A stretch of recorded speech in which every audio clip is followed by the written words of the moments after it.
queridos irmãos, começamos mais um programa, O Espírito da Letra. Analisando a obra de André Luiz, estamos no capítulo 6 do livro No Mundo Maior. Esta obra é espetacular, porque ela está trabalhando com os problemas da mente, os problemas do nosso pensamento, aquilo que isso interfere em nossa vida. Hoje, o capítulo 6, depois daquele emocionante capítulo 5, aquele que fez a gente, ir às nuvens, naquela reconciliação. Agora vem o capítulo 6, Amparo Fraternal. Então você pegue o seu texto, pegue o livro e comigo você vai poder acompanhar a leitura, porque é isso que nós fazemos no Espírito da Letra. Nós procuramos, através de uma leitura calma, tranquila, que possa inclusive mudar alguns significados com sinônimos equivalentes para facilitar o entendimento, retirar assim da letra o espírito, ok? Então, agora que nós vamos já começar a leitura, nós vamos para a nossa sala de leitura. Eu espero você. Vamos lá? Vamos lá? Então, já chegamos aqui na nossa sala de leitura. O capítulo 6, Amparo Fraternal. Vamos começar então a ver onde é que André Luiz está para entender o seu significado. Ele diz assim, logo no começo: noite fechada, encontramo-nos à porta de aposento modesto, em santuário humilde. Gentil irmã de nossa esfera nos aguardava no limiar, logo na entrada, saudando-nos de maneira atenciosa. Calderaro avançou perguntando: e Cândida? Como está? Como ela está passando? Ah, muito bem. Deve estar conosco, em definitivo, amanhã à noite. A irmã Cipriana recomendou-me vigiá-la para que o desenlace, a morte, se realize placidamente, de maneira suave. Creio que nossa desvelada amiga já poderia ter vindo. No entanto, ao que me parece, a filhinha que deixará na crosta, aquela filha que vai ficar na terra, pede certas providências. Então, diz André, nós entramos. No leito, uma senhora prematuramente envelhecida aguardava a morte. Na fisionomia, os fenômenos de extinção do tônus vital, da força vital, eram visíveis, estava fraca. Cândida, a irmã que recebia nossas atenções de forma carinhosa, ela ainda se prendia ao corpo através de fios muito frágeis.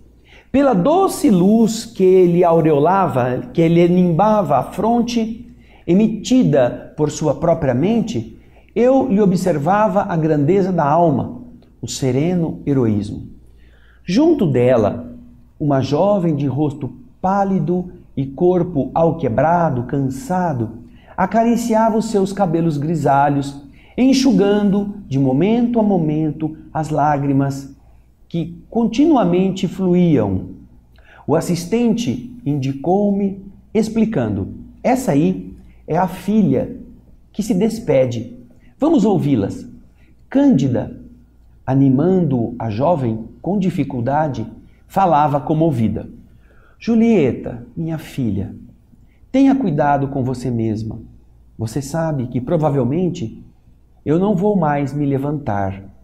Eu tenho medo, eu receio deixá-la entregue às lutas, aos embates do mundo, sem mãos amigas. A moça trazia a garganta comprimida, difícil para falar. O pranto copioso, farto, testemunhava nela a extrema angústia. A mãezinha, porém, contendo a custo a comoção, prosseguia dizendo generosa: meus filhos nos abandonaram, Julieta. Estamos sozinhas e precisamos pensar.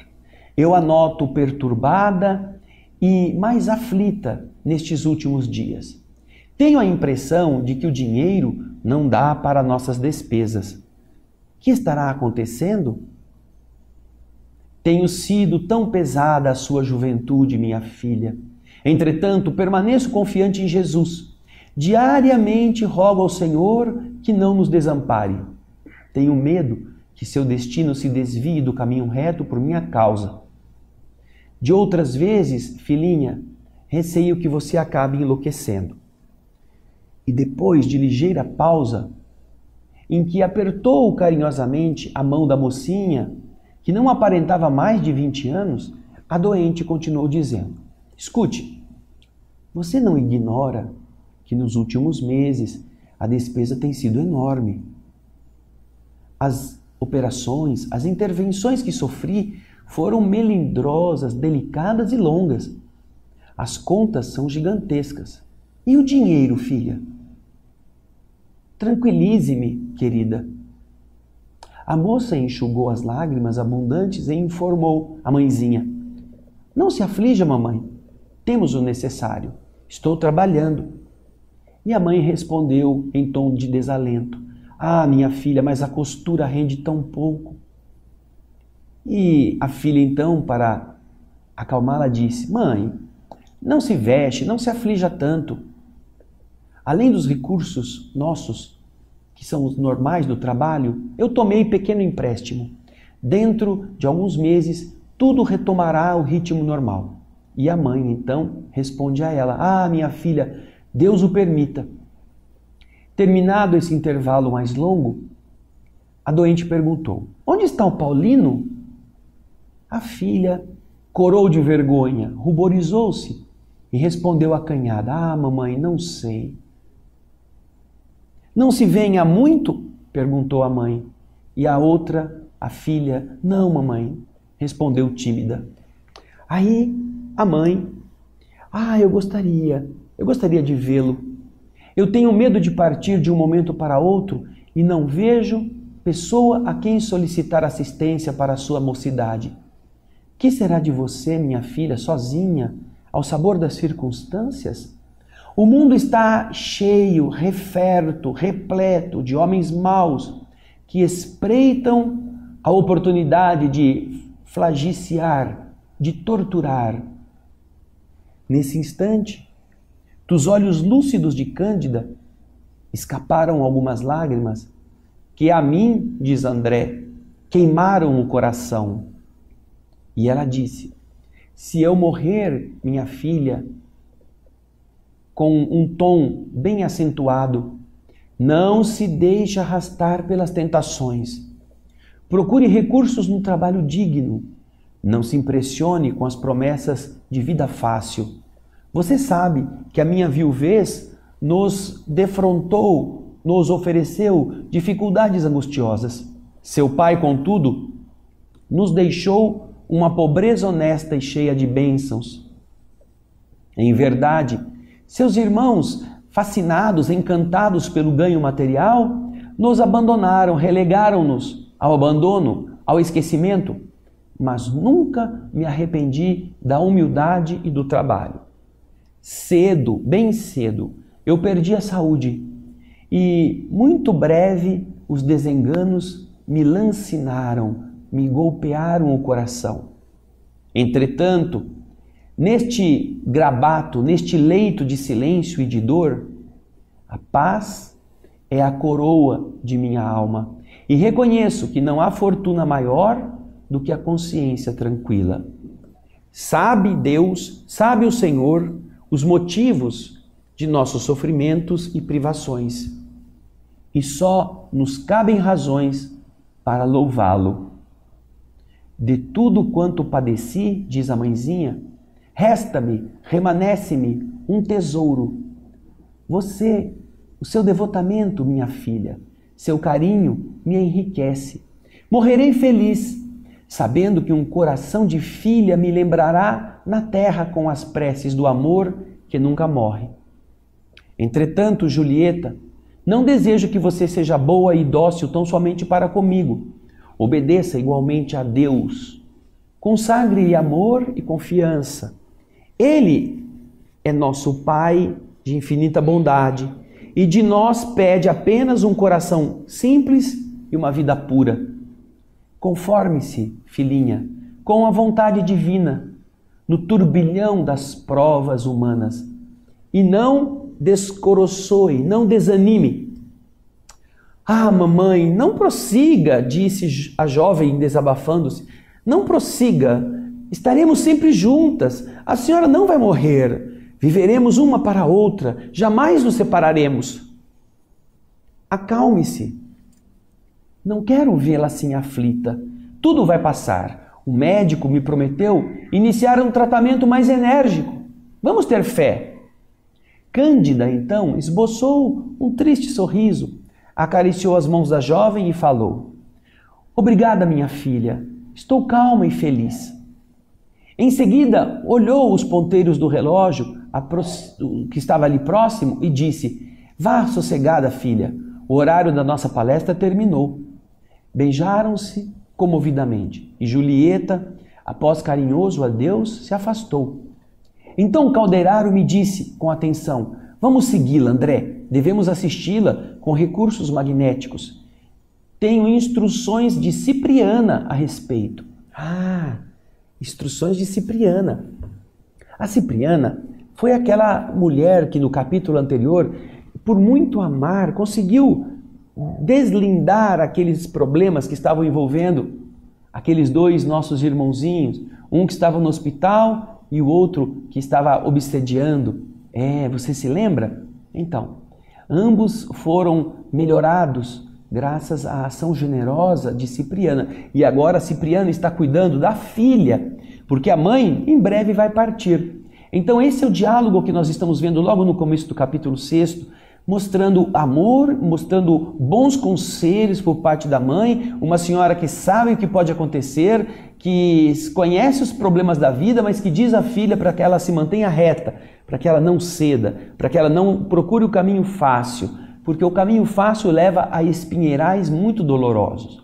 Agora, na segunda parte, nós vamos ver o que acontece com Julieta, porque Calderaro e André Luiz vão segui-la. Então, você toma uma água rápida e volta para cá, porque nós não demoramos, tá bom? Eu espero você.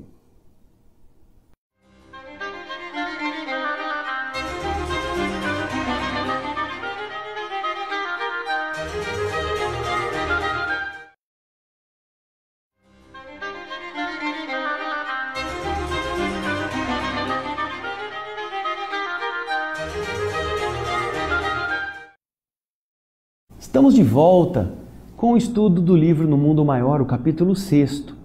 Nós, na parte anterior, pudemos ver a preocupação da mãezinha, Cândida, que está internada no hospital, esperando a morte, com a sua filha, a sua Julieta. E ela recomenda boas coisas, boas condutas, tem medo de partir e deixar a filha numa situação delicada. Você acompanhou conosco e viu que, graças à intercessão da irmã Cipriana, aquela alma iluminadíssima que no capítulo anterior fez as pazes, vamos dizer assim, entre aqueles dois que estavam se vingando um do outro há tempos, e agora ela recomendou o cuidado com a menina. A jovem, que tinha pouco mais de 20 anos, ia ficar sem a mãezinha e estava numa situação muito ruim. Então agora vamos continuar, porque Calderaro e André Luiz foram acompanhar a Julieta depois que saiu do hospital. Vamos então à nossa sala de leitura e a gente já vai seguir o texto. Vamos lá? Vamos lá. Chegamos.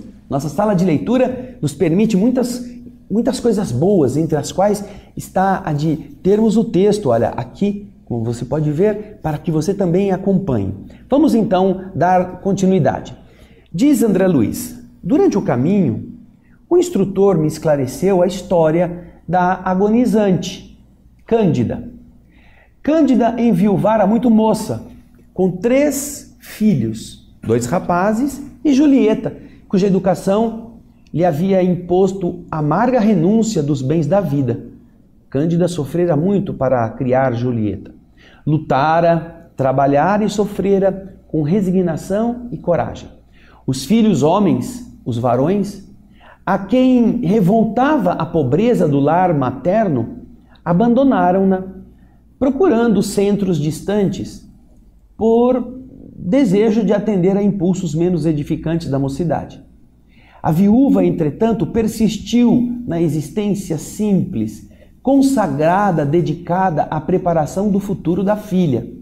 Iniciou-a nos trabalhos da agulha, em que a menina se revelou de imediato excelente profissional. Mas depois de alguns anos de provações mais rudes, a nobre genitora caiu extenuada. Hospitalizada, sofreu diversas intervenções no campo orgânico, sem resultados apreciáveis. Tão aflitiva se tornou a sua situação que o recolhimento à casa de saúde já se alongava por 10 meses longos e arrastados. A princípio, por si só, Julieta conseguiu satisfazer as exigências financeiras. Com o escoar do tempo, ela viveu o duelo tremendo entre a necessidade e o esgotamento. Terminadas, exauridas as possibilidades de que dispunha, ela recorreu aos parentes que naturalmente se esquivaram cautelosos. Pedir ajuda, emprestar dinheiro, ninguém tinha. Apelou para amigos que se mostraram indiferentes. As despesas, no entanto, cresciam sempre implacáveis. A costura não lhe oferecia a compensação necessária, não dava para fazer tudo só com o dinheiro que vinha da costura. Visitava a mãezinha diariamente ao fim da tarde, pondo-se a par da situação cada vez mais grave que estava ocorrendo com sua mãe. Louca de angústia, bateu a todas as portas e todas as portas permaneceram fechadas. Incapaz de examinar, de perscrutar aquela situação em toda a sua profundeza com a mãe, com quem ela tinha aquela afinidade, e a mãe naturalmente não estava interessada que ela se sacrificasse tanto, Julieta acabou cedendo a um insidioso convite, a um insinuante convite, a um perigoso convite. Passou a valer-se da noite a fim de trabalhar numa casa de diversões, com o exclusivo intuito, o exclusivo desejo de agenciar, angariar, conseguir mais dinheiro. Cantaria e dançaria, melhorando a receita. Desde então, passou a representar o papel de uma ovelha assediada, perseguida por feras. E por mais que resistisse às solicitações dos sentidos, do sexo, em dada circunstância, não conseguiu furtar-se ao império das sensações. Atraída pelas propostas de um homem, aquele mesmo Paulino, a quem a mãe se referira, não teve forças para resistir. Aceitou dele a proteção prematura. Abandonou a máquina de costura e mudou-se do modesto quarto em que vivia penosamente. Fixou-se então no centro de diversões noturnas e, se comparecia a outros lugares, era sempre acompanhada por ele, interessado em tirar proveito da sua beleza e mocidade, como um cavalheiro vaidoso a ostentar uma joia. Julieta, no entanto, ocultava a realidade dos olhos da mãe. Vestia-se com singeleza para a visita diária.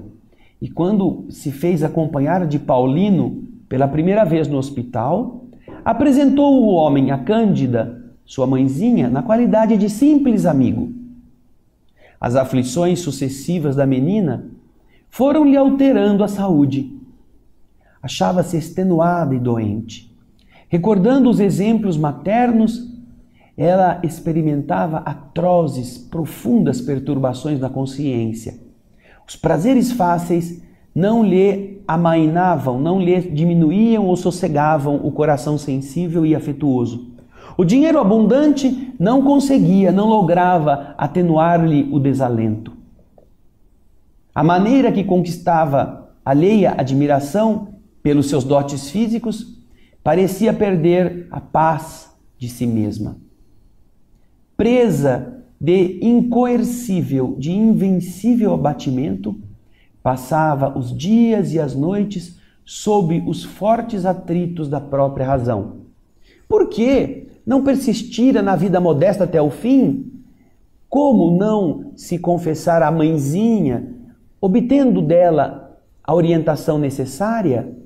Por outro lado, sentia-se desculpada. Precisava da cooperação financeira de Paulino para socorrer aquela que lhe havia dado a vida. Buscara recursos em todas as fontes que lhe pareceram limpas e acessíveis, e todas as mãos permaneciam fechadas aos seus rogos. Mas estaria procedendo com acerto? Não sentia coragem para tornar a oração de outros tempos. Ela não tinha mais força para rezar, sentindo-se suja. Debatia-se a sua mente angustiada entre as exigências do mundo material e as imperiosas postulações do espírito. No entanto, concluiu Calderaro atencioso, as preces maternas acompanhavam a filha através deste escabroso, deste acidentado e difícil caminho. E Cândida não tem sofrido em vão. Fiel colaboradora de muitos serviços, ela é credora de muitas bênçãos. Depois de inteirar-me daquele drama comum a várias mulheres jovens dos nossos dias, eu segui o orientador até o aposento em que Julieta lhe receberia o socorro à organização psíquica que estava em desvario, em desarranjo. Relembrando as palavras ouvidas dos lábios maternos, acolheu-se a jovem num divã, chorando convulsivamente. Torturantes pensamentos se chocavam no seu cérebro enfermo, vibrações pesadas, caracterizando-se pela cor muito escura, desciam da sua fronte e paravam no aparelho respiratório. Represavam-se na pleura, aquela membrana que envolve os pulmões, invadiam os alvéolos e daí passavam ao coração, influenciando as trocas sanguíneas. Momento em que a substância fluídica das emissões mentais se dissipava, absorvida pelas artérias. Notei, porém, que esse material vindo da mente perturbada, imprimindo-se no mecanismo fisiológico, no seu corpo, era assimilado pelo sangue, que por sua vez o restituía ao cérebro físico. Era um círculo, acumulando-se em toda a zona do cérebro, mais próximas da substância cinzenta. Por isso eu reparava na jovem não somente os olhos vermelhos e inchados de chorar, mas também os pródomos, o início dos mais sérios distúrbios orgânicos. Identificando as manifestas perturbações no cérebro e no bulbo raquiano, encarei o meu orientador e perguntei: olha, Calderaro, não estaremos aqui diante da misteriosa origem da encefalite letárgica? E ele respondeu: muito mais do que isso, André. A mente desvairada, alucinada, emite forças destrutivas que, se podem atingir os outros, alcançam em primeiro lugar o cosmo orgânico do emissor. Decidindo-se Julieta por um gênero de vida que lhe provoca violentos e contínuos conflitos na mente, passou a lançar, a despedir energias fatais sobre ela própria. Dotada de distinta educação, extraída, aurida ao contato da mãe, que lhe aprimorou as concepções e lhe enobreceu os sentimentos, ela se incompatibilizou com uma existência de nível mais baixo na crosta planetária. A preparação do espírito ilumina invariavelmente. Ela não pode tranquilamente viver de uma forma mundana. A mente não deixa. Possuindo desse modo sublime claridade interior para a jornada humana, ela colheria naturalmente paz, alegria e edificação no exercício de suas faculdades femininas, desde que se oferecesse a ela um campo de luta em que se sentisse a sadia manifestação dos poderes de sua alma. O casamento digno é o campo indicável ao seu caso de mulher nobilitada pelo conhecimento e pela virtude. Cedendo, no entanto, às tentações de que foi alvo, sente-se intimamente precipitada, jogada a escada abaixo.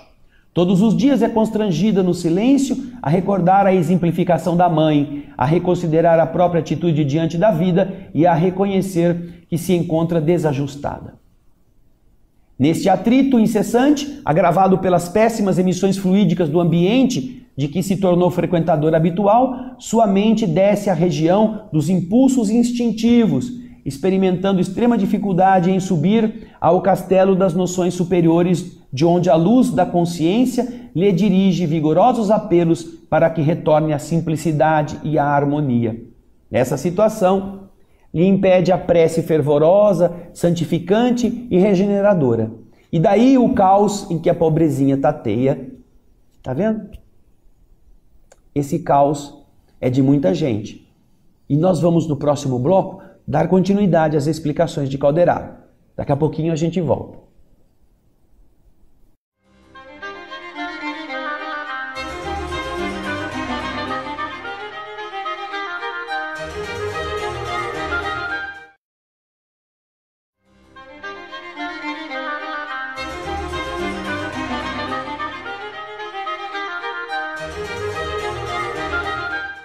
Olá, estamos de volta, acompanhando o drama de Julieta, filha de Cândida, no capítulo 6 do livro No Mundo Maior. Este que você está vendo aqui atrás de mim, em 2 capas, para que você saiba que é a mesma obra.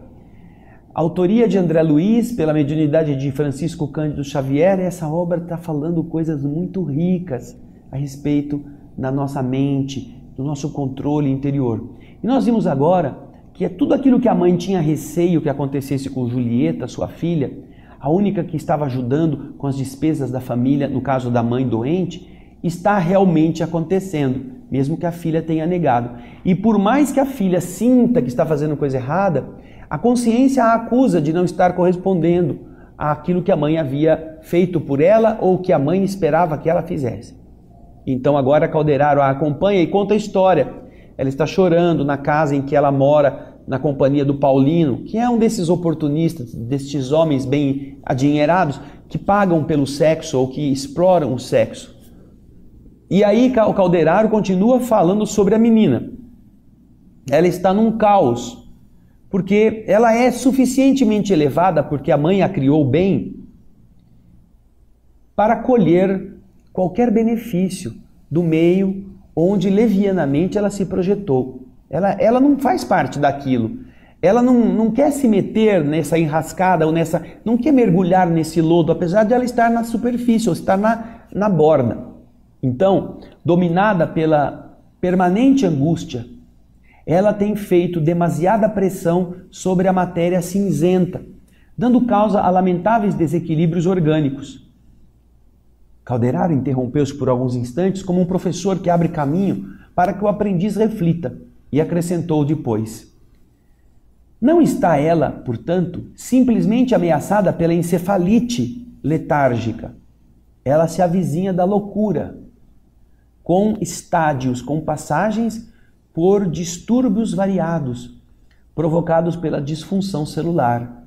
Não somente isto, Julieta, nas circunstâncias em que a observamos, pode ser atingida em outros centros vitais. É capaz de apanhar uma pleurisia, uma inflamação da pleura pulmonar, como o passo anterior para uma tuberculose. Com facilidade, ela será vítima de deploráveis intoxicações do sangue, que se caracterizarão por doenças indefiníveis dos vasos ou da pele, sem excluir as desarmonias fatais do fígado, prováveis portadoras da ruína e morte para o veículo denso, para o corpo de carne. Chegados a este ponto das elucidações, o orientador ergueu os olhos e considerou: mas, André, a justiça divina jamais desconhece a compaixão. Às vezes, nossa queda precipitada constitui mero desastre parcial a que o desespero nos arrasta. A eterna sabedoria examina o motivo, o móvel de nossas ações e, sempre que possível, rapidamente nos reergue. Somente quando nós nos mergulhamos no total declínio, na total eclipse daquilo que possa ser amor e da razão, do raciocínio, de maneira deliberada, fugindo aos processos de socorro de Deus, nós nos mantemos nas trevas, trevas completas, do ódio e da negação. Somente quando a gente se afasta de tudo isso é que nós defrontamos, nós encontramos com absoluta dificuldade de receber influências salvadoras. Então, deveremos esperar os atritos cruéis do tempo, aliados às forças de caráter compulsivo e impositor das leis universais. Se a jovem não pôde elevar-se a plano superior, como ave ferida pelo tiro de caçador impiedoso, a mãezinha doente permanece em poderosas orações transformadoras. Caiu a filha para lhe socorrer o corpo doente, mas Cândida alcandorou-se, Cândida elevou-se, mais para salvar-lhe a alma. Em vista disso, o amoroso poder de Cipriana agirá esta noite. A mesma Cipriana vai agir agora.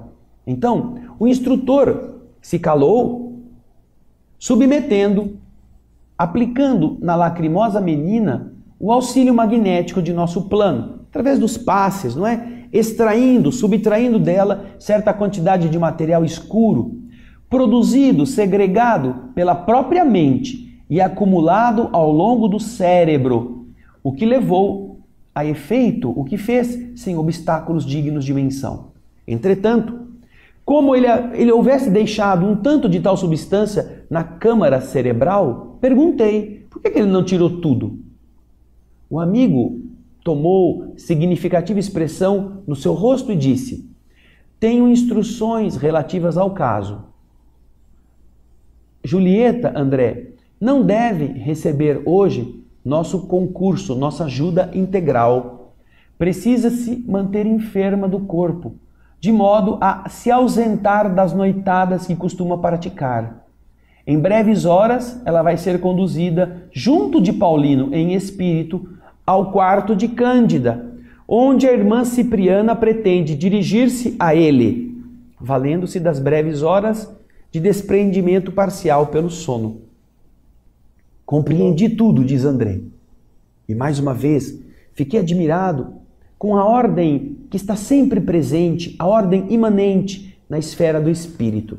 Em seguida, Calderaro me conduziu ao serviço de assistência a um irmão sofredor, cujo caso examinaremos no próximo capítulo, a fim de não perdermos o fio do processo de auxílio a Julieta.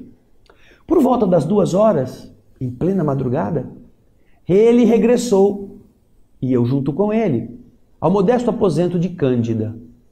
Ela, a doente, agora já fora do corpo mirrado, carcomido, desgastado, daquele invólucro material doente, repousava nos braços de Cipriana, que afagava a sua fronte, a sua cabeça com ternura de mãe.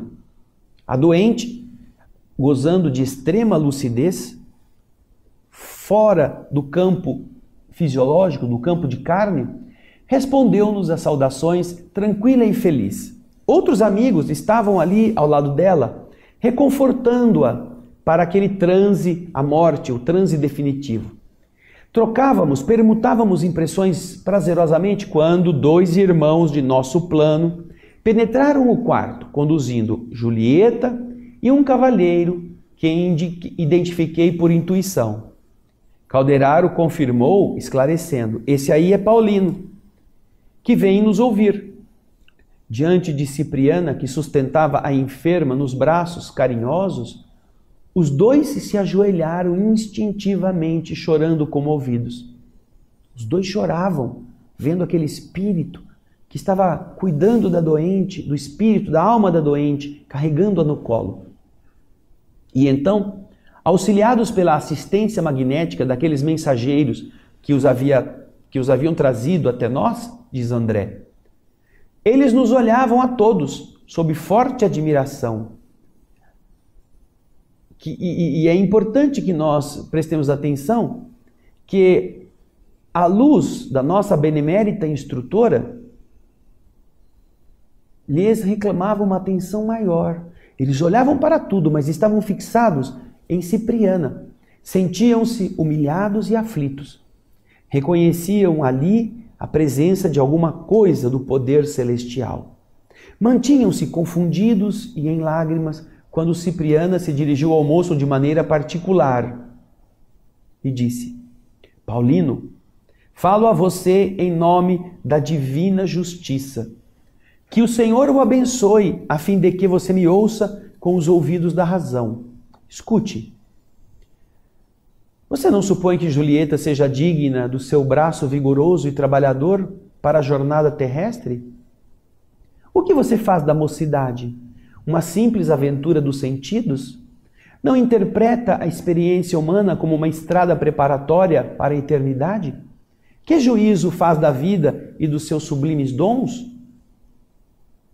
Não se iguale, não imite, não partilhe o ingrato esforço dos nossos irmãos menos esclarecidos, que pretendem converter a mulher numa cobaia infeliz para os jogos dos sentidos. Dignifique a sua existência de homem, honrando o sacerdócio da mulher. Você renasceu na terra, guardado por seu devotamento, cresceu sob os cuidados maternos e encontrará ainda na mulher o vaso dileto, o vaso estimado, o vaso preferido para os seus sonhos de paternidade criadora. Por que persistir no vaidoso domínio de uma criança pobre por mero impulso de egoísmo e de ostentação? Não se confrange, não se angustia ao contemplar a prolongada aflição de Cândida, atormentada pelo atroz pesadelo, diante da incerteza dolorosa do amanhã, do futuro da filha? Paulino, desperte para os seus compromissos de natureza superior. Você não veio ao mundo simplesmente para gozar. A existência terrestre, meu amigo, é um abençoado colégio de iluminação renovadora. Que motivos o impelem a um condenável procedimento como o que você vem tendo? Você é bom e útil, inteligente e nobre. Por que se furta à responsabilidade santificante? Vejam só. Vejam que exortações profundas que esse Espírito agora está fazendo durante o repouso dos três. Eles tiraram a doente do corpo, que agora Cipriana carrega como a dizer, esta aqui é aquela pessoa que eu protejo.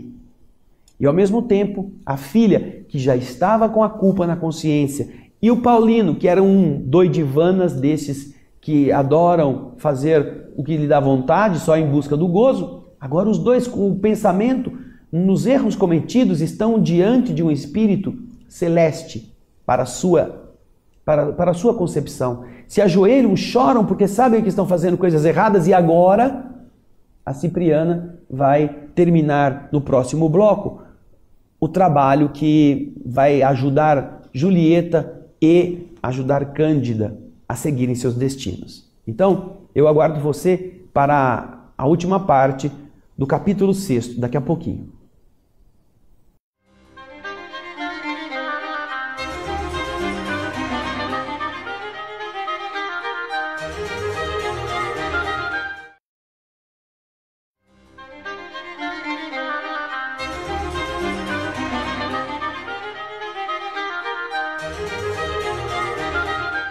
Estamos de volta com a parte final do capítulo 6, que nós vamos já seguir adiante. Vamos acompanhar o texto aí. Nós nem saímos da nossa sala de leitura já para não perder tempo. Vamos lá. Nesse momento, quando Cipriana falava aquelas coisas, Paulino, que chorava sob incontrolável comoção, com uma coisa muito profunda, não falou nada com a sua boca, mas emitiu pensamentos que todos nós pudemos ouvir. Ele pensava assim: eu não hesitaria, eu não teria medo em me casar com ela. Ponderava, raciocinando. Entretanto, eu havia encontrado Julieta fora da casa dela, santuário doméstico, estava na vida. Conheci Julieta num círculo de pessoas menos responsáveis, em clima de sugestões que não convidavam a uma elevação espiritual. Ora, não seria prudente eu me defender de uma mulher assim da vida, como ela demonstrava ser? Não era obrigação dele organizar um matrimônio com bases em valores mais sólidos? Aproximara-se da jovem num clube noturno. Encontrara-a sem lar. A irmã Cipriana alcançou-lhe as ponderações porque retornou firme após ligeira pausa e disse a ele: Paulino, perante o teu critério de homem de bem, as aflições de Julieta a tornam credora de maior amparo. A pobrezinha não procurou uma casa de entretenimentos menos dignos, alimentando segundas intenções. Você não conhece, porventura, as preocupações absorventes de filha dedicada em relação à sua mãe doente? Não sabe que seus pés ali buscavam trabalho e arrimo, amparo, proteção e recursos? Enquanto você buscava mera distração para a mente preguiçosa, ociosa, Julieta vivia humilhações, tentando ganhar o dinheiro ou o remédio necessário à mãezinha doente. Como absolver a você e ao mesmo tempo condená-la? Com que direito você zomba, você chasqueia da respeitabilidade de uma jovem que visava a tão sagrados objetivos? Por acaso o sol será vil quando seus raios incidem no pântano? Será culpado o lírio que enfeita um cadáver? Paulino, sacuda a consciência atormentada, entorpecida, dormente. E dormente pelas facilidades humanas. Você ainda não sofreu tanto quanto devia para santificar e amar a vida. Não despreze a oportunidade que se lhe oferece. Coopere no resgate de jovem mulher que não surgiu no seu caminho por mero acaso. O amor e a confiança não constituem obras de improviso. Nascem sob a bênção divina, crescem com a luta e consolidam-se nos séculos. A simpatia, no mais das vezes, é a realização de milênios. Não se aproximaria você de Julieta com tamanho apego se ela já não figurasse em seu pretérito, em seu passado espiritual. Dedique-se a ela, salve-a da loucura e da inutilidade. Ofereça-lhe o braço de esposo, honrando a vida, antes que a morte despedace o teu corpo físico nas mãos invencíveis. É mais nobre dar que receber, mais belo amar que ser amado, mais divino sacrificar-se que extorquir alheios sacrifícios. Não lhe cause moça, não lhe abale a crítica do mundo.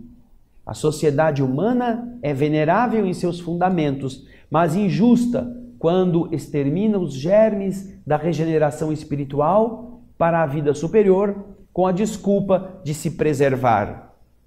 Venha a nós, Paulino, o Senhor o abençoará o gesto digno. Amanhã, Cândida viverá as horas últimas da sua atual existência. Dê-lhe a paz, restitua-lhe o bem-estar pelo muito que ela se mortificou, que ela se sacrificou para conservar a filha em posição respeitável. Não permita que o amor se perverta em sua alma.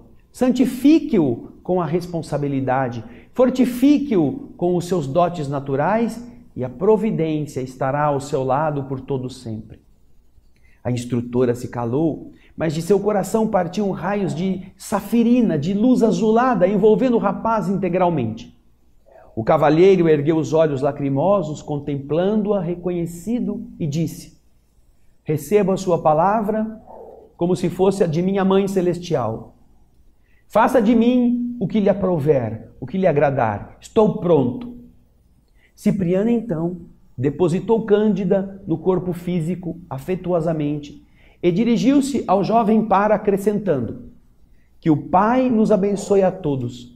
Julieta e Paulino foram então reconduzidos ao quarto do qual tinham vindo, e nós, de nossa parte, dilatamos a permanência no quarto da doente em auxílio ao seu processo desencarnatório.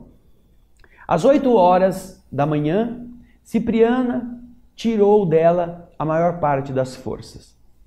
Chamado pela enfermeira vigilante, o médico prognosticou a morte próxima.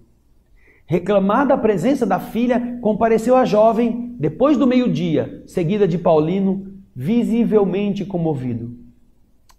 Que belo que é verificar a influência indireta do plano superior sobre os companheiros da terra. Como haviam procedido nas horas de sono carnal, Assim, ao observarem a venerável genitora em plena agonia, os dois se ajoelharam chorosos, quase na mesma posição de horas antes. Cândida olhou o rapaz em atitude suplicante e lhe falou com dificuldade, embora Cipriana não deixasse fugir nem faltar as energias, mantendo a mão luminosa sobre a sua cabeça. A agonizante comentou comovedoramente a angústia que lhe torturava o espírito.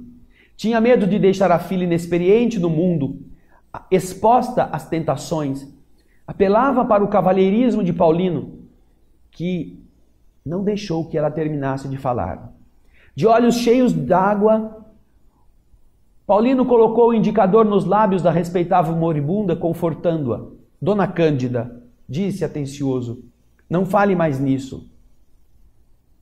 Amanheci hoje com um propósito irremovível. Julieta e eu nos casaremos dentro em poucos dias.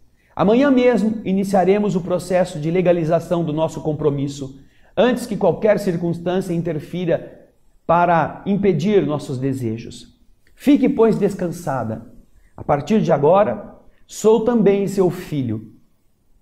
A agonizante, chorando copiosamente, fez um sinal. Julieta aproximou-se enquanto Paulino colocava o rosto aos seus cabelos, prematuramente encanecidos, embranquecidos. Foi então que Cândida, amparada por Cipriana, uniu as suas mãos num gesto simbólico e beijou-as enternecidamente.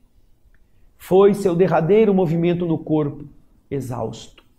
Em breves minutos, as pálpebras físicas fechavam-se para sempre, enquanto os olhos espirituais se abriam entre nós para a contemplação dos trilhos refulgentes da eternidade. Que coisa linda, não? Que coisa maravilhosa. Este capítulo que nos mostra como esse amparo fraterno, esse amparo fraternal, durante o repouso, pode corrigir quando os espíritos encarnados, eles aceitam isto. Vamos voltar lá à nossa sala principal para que terminemos o comentário? Vamos lá? Então, este capítulo é primoroso no aspecto de mostrar como a mente culpada, como aquela ação física em descompasso com a elevação espiritual, com o conhecimento das leis, como isto prejudica a recuperação e pode produzir doenças muito graves. É isso mesmo. Quando Julieta permitiu-se uma vida assim para obter recursos mais fáceis, ela caiu do patamar em que se encontrava para os níveis inferiores das ações instintivas.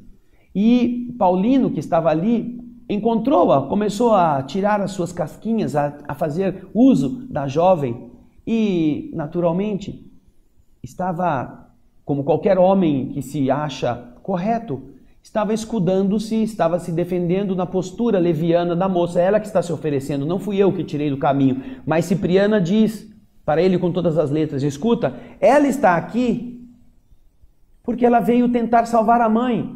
Ela não veio para cá para se prostituir, não veio para cá para ficar rica, não veio para cá para ter prazer, ela veio para cá para conseguir recurso para sua mãe que está doente e ela não tem dinheiro. Enquanto você está aqui só para gozar. Você não veio aqui por alguma causa nobre, para a qual você foi impelido porque lhe faltava outra possibilidade. Você veio aqui para desfrutar. Você não acha que isso é muito pior?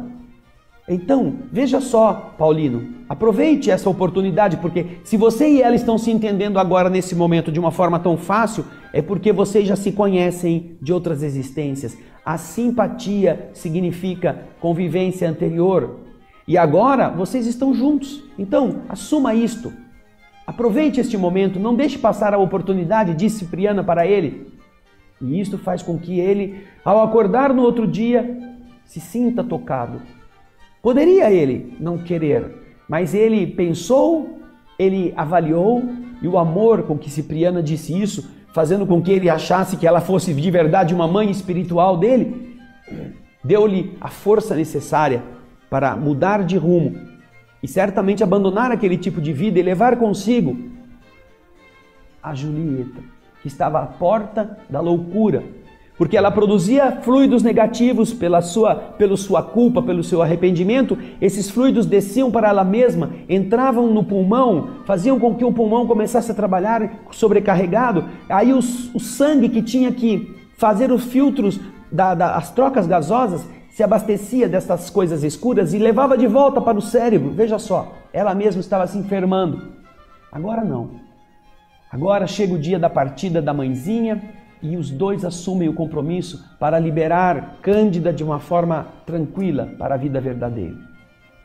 Vejam como a palavra bem falada, o amor na sua estrutura, é capaz de transformar as coisas mais levianas em coisas santas.